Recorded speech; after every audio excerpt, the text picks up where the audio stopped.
کیا واقعتاً جس طرح گائے، بھینس، اونٹنی، بکری کا دودھ فروخت کیا جاتا ہے، کیا اس طرح خواتین کا دودھ بھی اب فروخت کیا جائے گا؟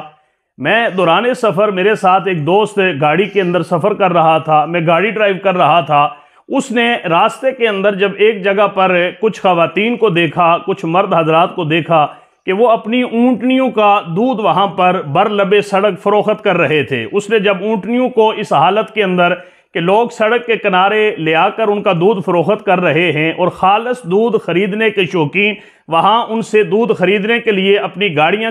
کھڑی کر کے وہاں ان سے دودھ خرید رہے ہیں، میرے اس دوست نے جو میرے ساتھ گاڑی میں بیٹھا تھا، اس نے کہا کہ جناب ایک وقت ایسا آنے والا ہے کہ جب بھائی اپنی بہن کا دودھ فروخت کرے گا، باپ اپنی بیٹی کا دودھ فروخت کرے گا، بھائی اپنی بہن کا دودھ فروخت کرے گا، بیٹا اپنی ماں کا دودھ فروخت کرے گا، شوہر اپنی بیوی کا دودھ فروخت کرے گا۔ میں نے جب اس کی یہ بات سنی تو میں نے کہا کہ اپنی عقل کے اوپر ہاتھ مار، کم از کم وہ انسان، وہ جاہل آدمی یہ تو سوچ کہ تو کس قسم کی باتیں کر رہا ہے۔ یہ جانور ہیں، وہ انسان ہیں، یہ جانوروں کا دودھ فروخت ہو رہا ہے۔ انسان کی ایک اپنی شان ہے، وہ اشرف المخلوقات ہے، اللہ نے اس کو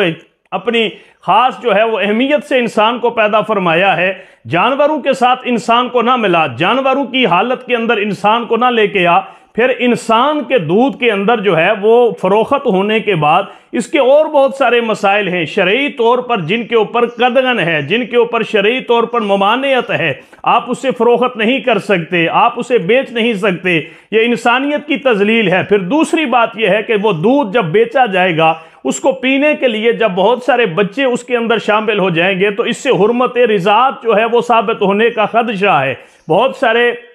بعد میں جب ان کی شادیاں ہوں گی تو بھائی بہن کے ساتھ شادی کر رہا ہوگا، معاشرے کے اندر اس چیز کو کس طرح روکا جائے گا؟ اس نے آگے سے ہنس کے یہ کہا کہ جناب یہ صرف آپ کی سوچ ہے، یہ صرف آپ کی فکر ہے، اس چیز کے اوپر آپ کو تحفظات ہیں۔ کراچی کے اندر ملک بینک کا افتتاح ہو چکا ہے، حکومتی سرپرستی کے اندر اس کو جو ہے وہ باقاعدہ طور پر پذیرائی ملنے جا رہی ہے۔ یقین جانے کہ میرے لیے یہ خبر ایک انتہائی شاک خبر تھی، جس کو سن کر میں بہت حیران ہوا، لیکن یہ حیرانگی والی بات ہے نہیں، اس لیے کہ اسلام کے خلاف اس وقت جو سازشی ہو رہی ہے، اسلام کے خلاف جو نئے فتنے معاشرے کے اندر پیدا ہو رہے ہیں، ان فتنوں کو دیکھتے ہوئے یہ چیز بعید از قیاس نہیں ہے، لیکن علماء کرام انشاءاللہ اس کے اوپر بھرپور طریقے سے اپنا کردار ادا کریں گے، لوگوں کو اس کے بارے میں آگاہی مہیا کریں گے، لوگوں کو اس کے بارے میں، اس کے نقصانات کے بارے میں بتائیں گے۔ سید حکومت وہاں پر دیکھے تھر کے اندر جو بچے پانی کی ایک ایک بوند کو ترس رہے ہیں اور وہ زندگی کی بازی ہار رہے ہیں، ان کو وہاں پہ مرنے والے بچے نہیں دکھائی دے رہے۔ اسی طرح انسانیت کے نام پر باقی ساری خدمتیں مکمل ہو چکی ہیں، تعلیم ہر ایک کی مکمل ہو چکی ہے، صحت کے لحاظ سے ہر ایک کو سہولیات میسر آ چکی ہے، ہر ایک کو بنیادی حقوق جو ہیں وہ سارے کے سارے مل چکے ہیں۔ اب یہی حق رہ گیا ہے کہ خواتین کے جو ہے وہ دودھ کو بیچا جائے، خواتین کے دودھ کو جمع کیا جائے، خواتین کے دودھ کا کاروبار کیا جائے۔ یہ انسانیت کی تذلیل ہے، یہ دین اسلام کا مذاق ہے، یہ اللہ کے نازل کردہ احکامات کی واضح طور پر صریح خلاف ورزی ہے۔ لہٰذا ایسے کرتوت، ایسے کام ملک پاکستان کے اندر جو یہودیت، عیسائیت اور غیر مسلموں کی سازشوں سے یہاں پر آئے روز نئے فتنے سر اٹھا رہے ہوتے ہیں، ان کی اس ملک کے اندر فی الحال کوئی جگہ نہیں ہے۔ آنے والے دور کے اندر کچھ نہیں کہا جا سکتا، لیکن فی الحال الحمدللہ علماء کرام اپنے محاذ کے اوپر مکمل دفاع کے ساتھ کھڑے ہیں۔ اس قسم کی سازشیں، اوچھے ہتھ کنڈے میں بھرپور طریقے سے سب سے زیادہ خواتین کو اس کے اوپر احتجاج کرنا چاہیے، سب سے زیادہ ہماری ماؤں، بہنوں اور بیٹیوں کو اس پہ احتجاج کرنا چاہیے، اس لیے کہ یہ ان کی تذلیل کے لیے یہ کام شروع کیا گیا ہے، یہ ان کی توہین کے لیے یہ کام شروع کیا گیا ہے۔ معاشرے کے اندر انہیں جو ہے وہ ایک